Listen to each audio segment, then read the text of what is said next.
How it feels like to die from every serial killer. John Wayne Gacy. Imagine that you're a 16-year-old runaway, homeless and desperate for work. A man in his 30s pulls up in his car and introduces himself as John. He's friendly, well-dressed, and owns his own construction business. He offers you a job, $10 an hour, cash, no questions asked. He says you can start tomorrow if you come to his house tonight to discuss details. You're desperate, exhausted. Damn. It's the broke nigga. I ain't gonna lie, bro. I ain't gonna lie. The broke nigga, like, you could probably get a couple broke niggas with this one. I ain't gonna lie, bro. Me included. Exhausted and hungry. You accept. His house is normal, suburban, and unremarkable. Inside, John offers you a beer and starts explaining the construction work.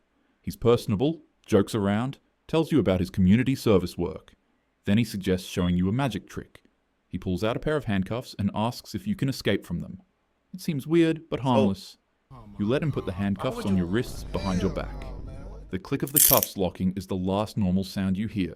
John's entire demeanor changes in an instant. The friendly contractor vanishes. He forces you to the floor and ties your ankles. You're screaming, but there's no one to hear you. His neighbors are too far away, and he's soundproofed the room. He places a rope around your neck, tied in a specific knot. Then he starts twisting it with a stick like a tourniquet, slowly cutting off your air supply. You can't breathe, and this torture continues for hours. But then finally, he tightens it one last time and doesn't stop. Your last conscious thought is terror. Your body will be buried in the crawl space beneath his house, along with 28 others. John Wayne Gacy was arrested in December 1978 after the bodies of 4 late victims were found in the Des Plaines River. Police discovered 29 bodies buried beneath his house. His trial began in 1980. He pleaded Why do you innocent even by give someone reason like of- this a trial? Why are you giving serial killers a trial? Just throw them in jail. Just throw them in jail. They don't deserve a trial, bro. Genuinely, they don't deserve a trial. They don't deserve a point to speak. No, bro, just throw them in jail. of insanity. However, the jury convicted him of all 33 and he received the penalty.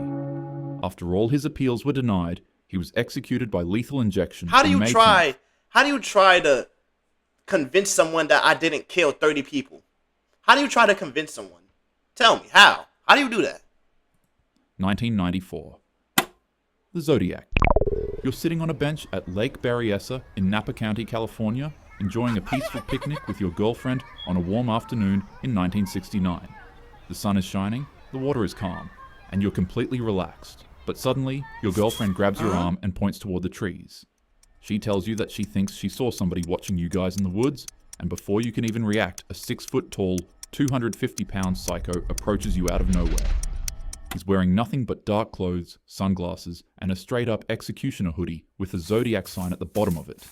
The hooded man draws a gun and slowly approaches you. Instinctively, you position yourself between him and your girlfriend. No, to your nigga, you run. You don't try to fight him. He has a gun. You don't fight him. Run. Absolute surprise, he starts to reason with you. He says that he's an escaped convict from Montana, and that all he needs is your car and money to get to Mexico. Even though you don't really have a choice, you tell him you'll cooperate. He orders both of you to lie face down on the ground. Then he tells your girlfriend to tie you up first. Afterward, he then ties her up in the same way. Without as much as even a second passing, the criminal tears her to shreds right in front of you with a 12-inch carving knife. You scream in horror as you try to break free from your restraints to save her, but your attempt to try to free yourself and charge at him quickly transforms into trying to escape him once you realize he turns his attention towards you. A plunges his weapon into your lower back, then your upper back, then above your ribs, and he doesn't stop. Eventually, as you lie on the ground gasping for air, you watch as the man leaves a note on the side of your car. It'd have a Zodiac sign on it with the dates of 3 recent deaths and the words, "Buy knife," written besides them. This is what happened to Brian Hartnell and his girlfriend Cecilia Ann Shepard. Luckily enough, Brian would survive the encounter, but his girlfriend sadly would pass. Brian would describe the criminal to police officers, but the Zodiac killer would never be caught, and he'd go on to claim anywhere from 5 to 37 more victims, leaving behind cryptic notes like this. "I like killing people because it is so much fun. It is more fun than killing wild game in the forest, because man is the most dangerous animal of all." The Butcher.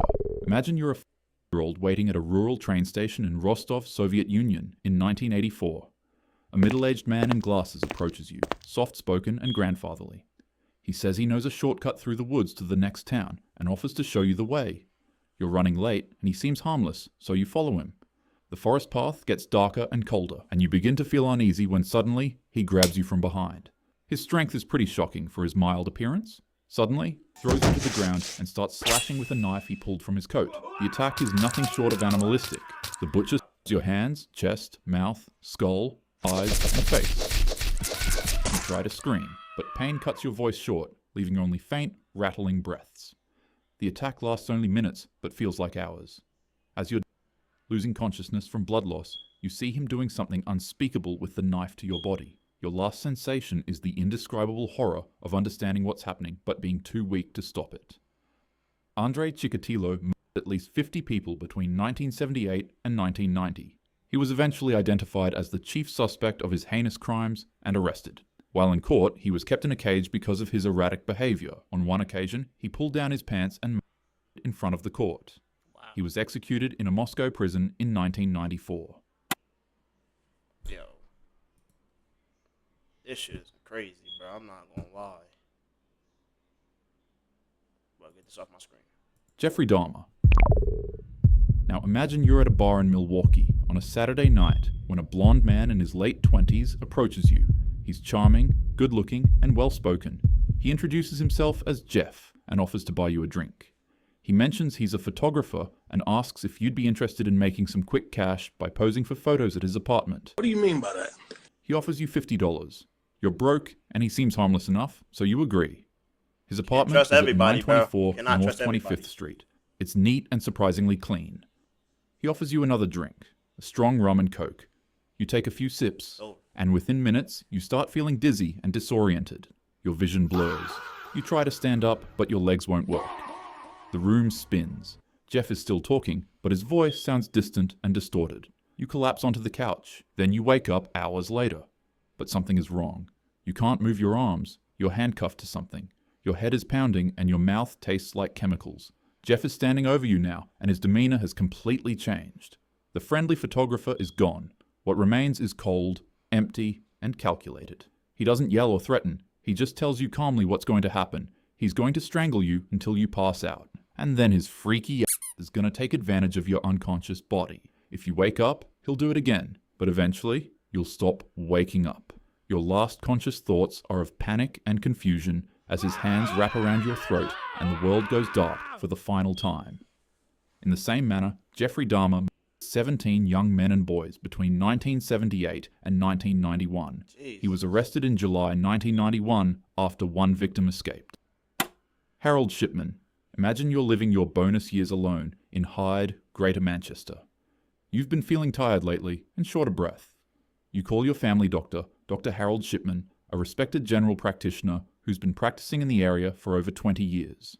He makes house calls, which is rare these days, and he's always been so kind and attentive. He arrives at your home within an hour, black medical bag in hand. He takes your blood pressure, listens to your heart, and asks about your symptoms. He tells you it's likely just a circulation issue, nothing to worry about, but he'd like to give you an injection that will help. You trust him completely. He's your doctor. He prepares a syringe from his bag. You barely feel the needle go into your arm. Within seconds, a warm sensation spreads through your body. You feel relaxed, peaceful, almost euphoric. Dr. Shipman is asking you questions, but his voice is getting farther away. You're so tired suddenly. Your eyelids are impossibly heavy. You try to respond, but the words won't come. Your breathing slows, your vision narrows to a pinpoint of light, then disappears entirely. You die in your armchair, peacefully, never knowing your trusted doctor just murdered you with a lethal injection of diamorphine. Wow. Harold Shipman was convicted of 15 patients in 2000, but investigators believe he killed between 215 and 250 people over his career. On January 13th, 2004, he hanged himself in his cell at Wakefield Prison. Great. Beautiful. Oh my In 1870, a man named Albert Fish suffered horrific as a child at an orphanage, where he was regularly beaten and as a result, he exhibited troubling behaviors that would escalate over the years of his life. Fish would lure children with promises of work, candy, or both. And in 1928, while pretending to be a wealthy man visiting a family's house to hire their son for work, Albert would convince the parents of a named Grace to let him take her to a birthday party. He didn't spontaneously do this, however. He was only able to take them after building trust and warmth with the family, and as you could guess, there was no party. He took her to an abandoned house, strangled her, dismembered her body, cooked her, and ate her. 6 years later, Albert would send the family a letter saying this: "On Sunday, June 3rd, 1928, I called on you and brought you pot cheese with strawberries. We had lunch. Then Grace sat in my lap and gave me a kiss on my cheek. It was at this point that I made up my mind to eat her." The rest of the letter is disgusting, repulsive, and Oh detailed. yeah, I think I did see a After TikTok reading video it, of a Grace serial killer, like saying he sends notes to your parents and stuff, saying he killed you or he ate you. Imagine your mom sitting down or your mom watching TV or something. She get a ring at the doorbell. Your mom takes the note. She looks at the note, and then the nigga says some shit like, yo, son, he was low key mid, bro. I'm not gonna lie, bro. Like, what the? That is just so weird, bro. Grace's traumatized parents were able to use it as evidence for officials to track and capture Albert. And after he was arrested, medical examinations revealed that Albert had inserted over 29 needles into his pelvic region and groin area. X-rays showed them embedded deep in his body, many having been there for years. He had hammered them into himself as punishment and as a twisted form of gratification. Sadly, Grace's fate would be the same of over 1 to 400 other children that Albert Fish did this to. He was later on by the electric chair in 1936 at 65 years old. He wrote a final statement, but the only person who was able to ever read it was his lawyer, and he refused to release it to the public because he considered it the filthiest thing he had ever read in his life. Majority of people in real life are actually pretty normal, but nonetheless, bad apples still do exist, so always make sure that you're not out at night too late without your friends or family, and also, always let your loved ones know where you are at all times. Always. Oh yeah, and most importantly, carry protection. Hit the gym, invest in some pepper spray, a taser, or if you're licensed and old enough, maybe some concealed carry. Anyways, have a happy day. Insane, bro. Killing niggas and just eating them. That is disgusting, bro. I'm not gonna lie. Could never even imagine myself doing that, bro.